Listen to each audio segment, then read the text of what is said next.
Assalamualaikum warahmatullahi wabarakatuh. Perkenalkan, nama saya Srinda Handayani dari Program Studi Pendidikan Agama Islam. Di sini saya akan menjelaskan tentang belajar, mengajar, dan pembelajaran.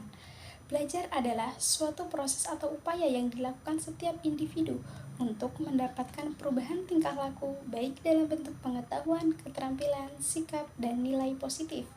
Belajar di sini lebih cenderung kepada seorang murid atau seorang peserta didik, di mana dia berusaha untuk bisa mengubah sikap, nilai positif, dan pengetahuan yang dia punya. Selanjutnya mengajar. Mengajar adalah proses penyampaian atau mentransfer ilmu dari seorang pendidik kepada peserta didik dengan cara melatih dan memberi petunjuk agar mereka memperoleh pengetahuan. Mengajar di sini lebih cenderung kepada seorang guru yang menyampaikan ilmunya kepada peserta didik.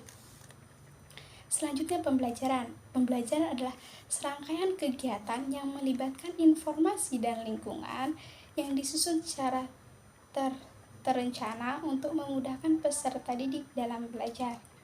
Pembelajaran ini adalah hal agar kita menyampaikan sesuatu itu mudah untuk diterima oleh murid, mudah dipahami oleh murid, yakni dengan cara melibatkan informasi, mengubah cara kita mengajar dengan strategi-strategi yang sangat mudah untuk dipahami oleh seorang murid atau seorang peserta didik.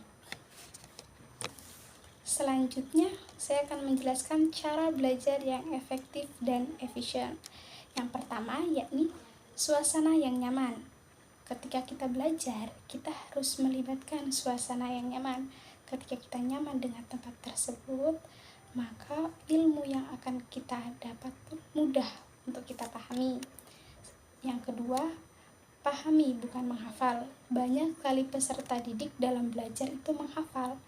Ketika kita menghafal, itu belum tentu kita akan memahami isi dari materi tersebut. Tetapi ketika kita pahami, maka untuk menghafal, kemungkinan kita sudah hafal karena kita sudah memahami pelajaran tersebut. Yang selanjutnya, jangan mudah menyerah. Dalam belajar pasti banyak rintangan yang kita hadapi. Sebagai peserta didik, kita tuh jangan mudah menyerah. Terus semangat, terus berpikir positif bahwa kita bisa. Selanjutnya membuat ringkasan. Nah, sering sekali kita menjumpai materi-materi yang sangat banyak atau catatan-catatan yang sangat banyak. Dengan cara memudahkan kita mengingat, yakni dengan cara kita meringkas hal-hal yang penting sehingga kita mudah memahami pelajaran tersebut. Selanjutnya, atur jadwal belajar. Ketika kita ingin belajar kita efektif, kita harus mengatur jadwal belajar kita. Jangan berantakan. Ketika santai, ya kita santai. Ketika kita belajar, maka kita harus fokus belajar. Selanjutnya, cara mengajar yang efektif. Itu ada 4. Yang pertama, semangat dalam mengajar. Seorang yang mengajar atau guru harus memiliki semangat dalam mengajar agar apa? Agar peserta didik pun merasakan rasa semangat itu sehingga dia mudah menerima, sehingga dia mudah menangkap apa yang kita sampaikan. Yang kedua, menyiapkan materi yang baik. Nah, sebagai pengajar, kita harus bisa menyiapkan materi yang baik agar apa? Agar peserta didik juga mudah untuk menangkap hal tersebut.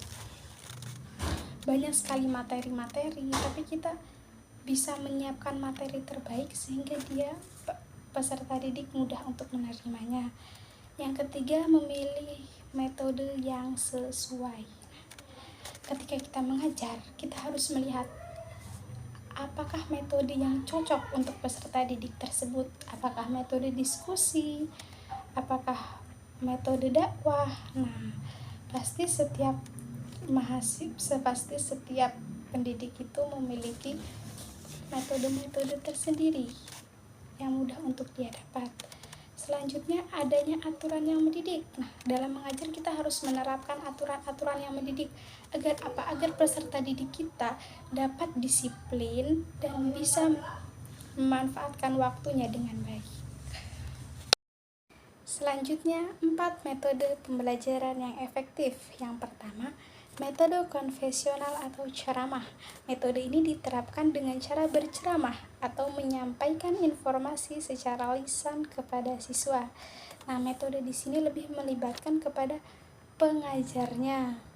Pengajar berbicara di depan, menyampaikan informasi, menyampaikan pengetahuan kepada peserta didiknya. Yang kedua yakni metode diskusi. Metode berbentuk tukar-menukar informasi, pendapat, dan unsur pengalaman. Nah, metode di sini adalah melibatkan peserta didik satu dengan peserta didik lainnya dengan cara mereka bertukar informasi, pendapat, atau unsur-unsur pengalaman yang pernah mereka alami. Nah, selanjutnya metode tanya jawab. Metode tanya jawab, metode yang memungkinkan terjadinya komunikasi langsung yang terjadi antara guru dengan muridnya.